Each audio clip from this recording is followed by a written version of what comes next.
Welcome to our video tutorial on the graphs of sine, cosine, and tangent. In this video, we're going to take graphs that have been manipulated of those three functions and determine what their likely equation could be. Here's our first graph, and we want to know if we took the piece of y equals sine of x trapped between 0 and 2 pi. In terms of sine, what would be the equation of this graph that we see pictured? So the first thing that's wise to do is consider the graph of y equals sine of x. It's drawn in the upper right portion of your screen. Remember we talked about the fact that the period of sine is 2 pi because that's how far it is from those 2 points. On this graph, the new graph that we're dealing with, that same period is 29 pi minus a negative 3 pi, which would be 32 pi. So what did we have to multiply 2 pi by to get 32 pi? Well, the answer would be 16, which tells us that we horizontally stretched it by 16, and then we have to be mindful of how that adapts into our formula. Another item that's wise to consider would be the change of the y's. In this problem, the span in its entirety, 11 minus 3, is 8. Over here, the span in its entirety from a vertical standpoint is 2. Or you could look at it in terms of like an amplitude, which is how far is it from the top to like the middle line. In this case, it's 4. In the original case, it's 1. Either way, we're going to come up with the fact that we have a vertical stretch of 4 happening. So when we write out the transformations here, we have a vertical stretch of 4. Notice that we're also apparently reflecting it across the x-axis. We have a horizontal stretch of 16.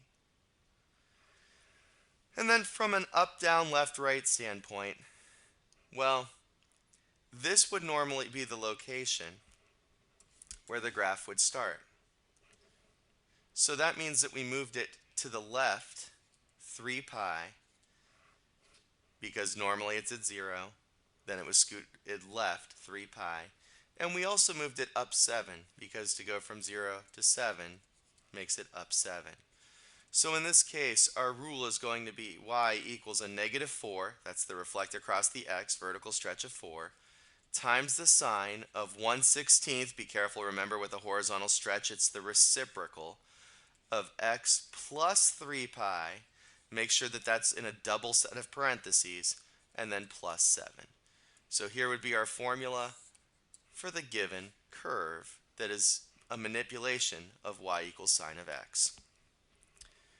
For our second curve, we're going to try to write it in terms of cosine, based on the original graph of cosine between 0 and 2 pi.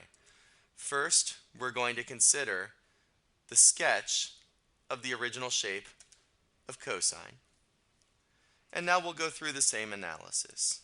So starting things off, the period of our new graph is 4, because 12 minus 8 is 4, and the period of the original graph of cosine, as we discussed, is 2 pi. So now the question becomes, what do we have to multiply 2 pi by to get 4? And the answer to that question would be 2 over pi. So that tells us that the horizontal stretch is 2 over pi. So when we write out our transformations, let's first look at the vertical component when we write them out. I like to write the vertical component first. And a lot of times people enjoy finding the amplitude, which is from the top to the middle or from the middle to the bottom. In this case, the amplitude is 3/2. In the case of the original graph, it's 1. So we have a vertical stretch of 3/2 going on. There's no reflection. We didn't reflect it across the x, we didn't reflect it across the y, but then we did have that horizontal stretch of 2 over pi. Now if we took this point 0, 1, it ends up at 8, negative 1. So let's follow through with our transformations. This point had to move to the right 8. And then up, down, it had to go, be careful. 1, we vertically stretch it 3/2, would put it at 3/2. Then it's going to have to go down 5/2 to get to a negative 1.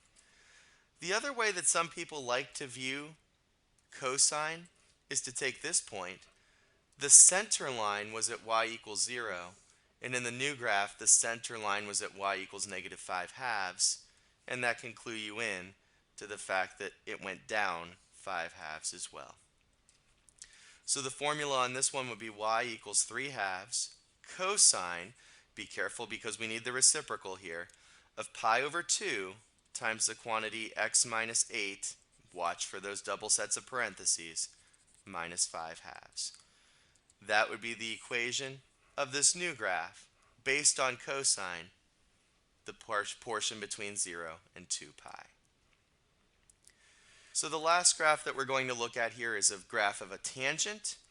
We've got the original shape of tangent over here on the right, and here's the graph that we're going to try to determine its equation. Again, let's look at this from a horizontal perspective. It's 12 on the new graph, but remember the period of tangent was just pi. So what do we have to multiply pi by to get the new period of 12? Well, the answer is 12 over pi. So when we're writing out our transformations on this problem, it has a vertical stretch, or excuse me, a horizontal stretch of 12 over pi.